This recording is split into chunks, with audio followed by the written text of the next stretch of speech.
Hey Ghost, it's Manny. The beta weekend for Ghost Recon Breakpoint just finished, and I think it left a lot of former Ghost Recon Wildland players concerned about the state of the game.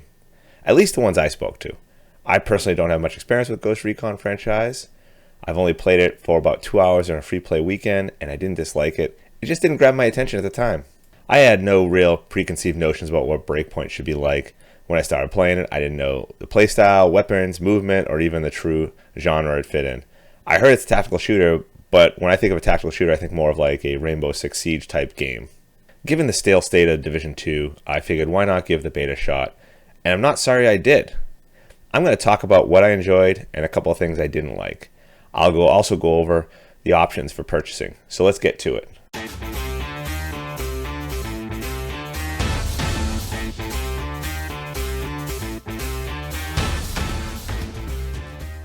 For me, the good definitely outweighed the bad, and we'll start off with the most obvious good point, the story.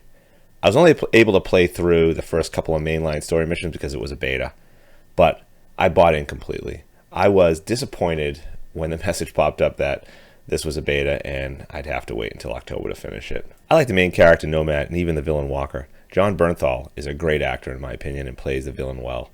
I actually feel a connection to both of them and would like to know the rest of the story. This alone has me wanting to get the game. The second thing I liked is it feels a bit like a looter shooter. Now, I don't believe Wildlands was a looter, and Breakpoint is not going to be on the level of The Division or even Destiny for loot, but there is a looter aspect to it. We have gear and weapons to find, blueprints to pick up from completing missions. Now, you don't craft any of the weapons from the blueprints, but rather the blueprints allow you to purchase weapons from a vendor once you unlock them. I also like the character customization. I like being able to customize my character, but only to a certain point. I feel some games you get a bit overwhelmed with the customization, moving eyes, changing the size of the lips. And it's nice when you can do these things, but then I end up getting stuck at the customization screen, never playing because I'm just trying to make the perfect character. I sometimes, in this case, like the limited options. It also felt like there were a lot of side missions available and places to explore. Even after I couldn't play through the main mission, there was still plenty to do. I would have kept playing, but unfortunately, the beta ended.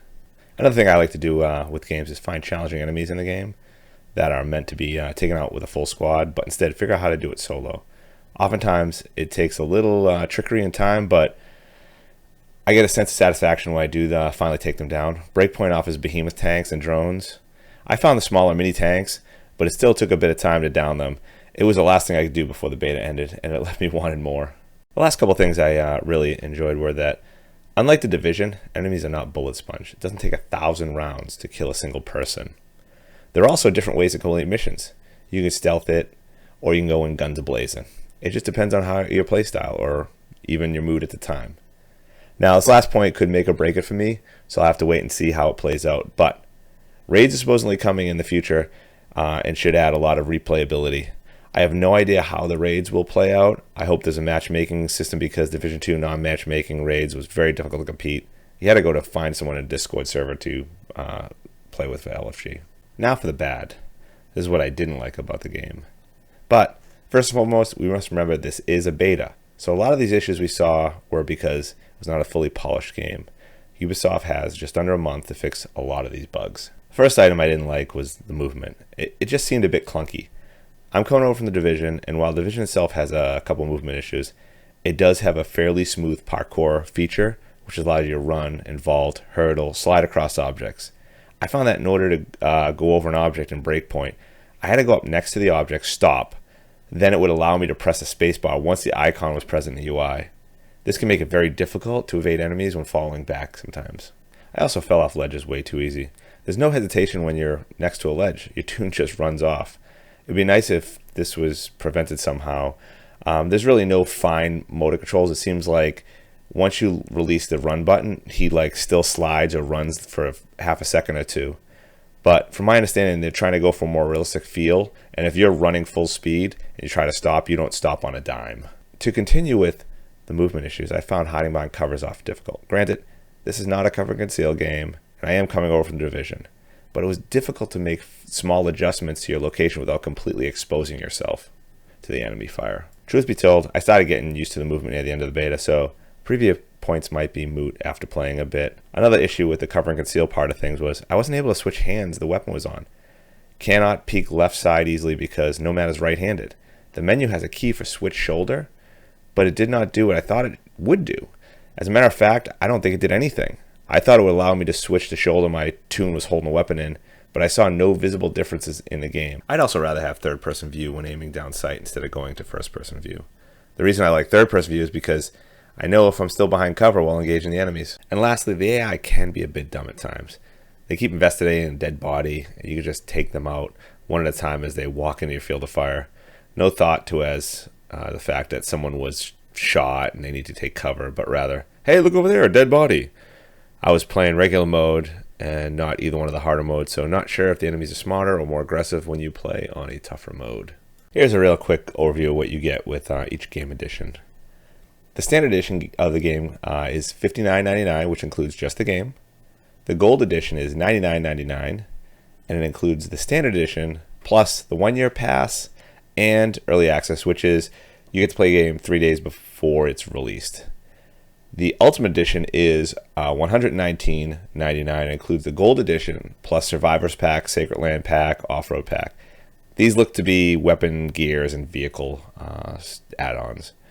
The Collector's Edition is $189.99, looks to be physical only. There's no digital option, and you get some neat looking swag with it, but I have no plans on purchasing this one because I don't have a shelf to display them on.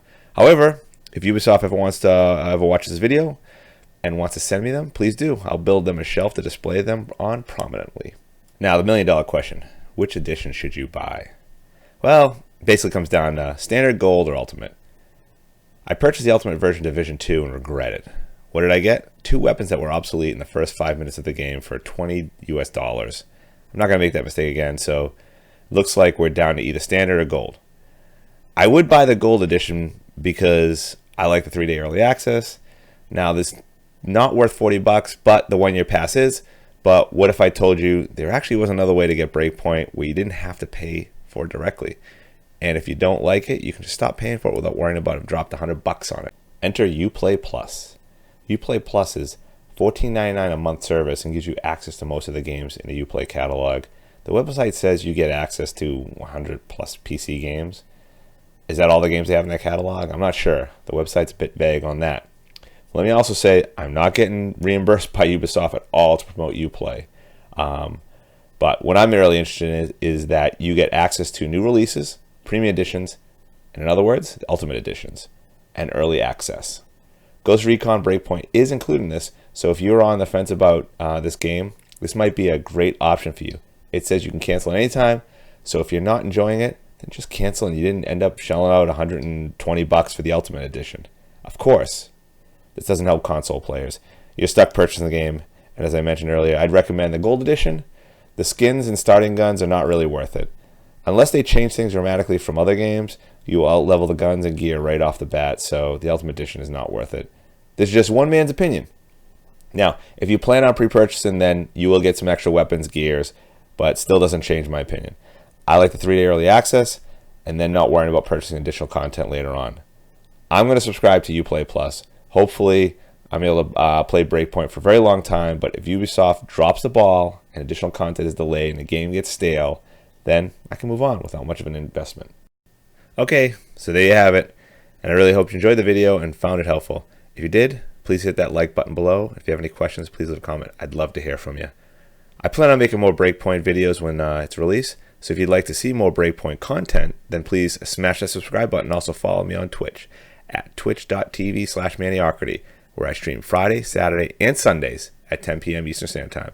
Until next time, ghosts, take it easy.